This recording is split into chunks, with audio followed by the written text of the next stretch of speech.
Isang grupo naman, kabrigada, nanindigang hindi pa rin dapat lusot si Pangulong Marcos sa flood control issue. Brigada Katrina Honson, ibrigada mo!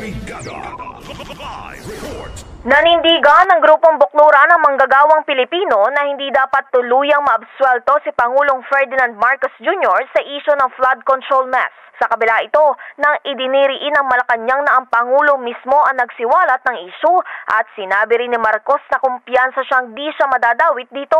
Sa panayam ng Brigada News sa Manila kay BMP Chairman Attorney Luke Espiritu, sinabi nitong lumang taktika na ang pagbulgar ng isyu ng isang opisyal upang ilayo ang sarili sa pananagutan. Ibig sabihin, hindi porket si Marcos ang una nagbulgar ng mga irregularidad sa flood control projects ay nangangahulugang wala na siyang pananagutan. Ipinaalala rin ni Espiritu na minsay pinagmalaki ni Marcos ang mga flood control projects niya sa kanyang zona. Napakagandang taktik yun eh. Lumang taktik na yan eh. Kasabwat ka tapos magturo ka ng iba. Tapos ikaw ang lead ng investigasyon para hindi umabot sa iyo.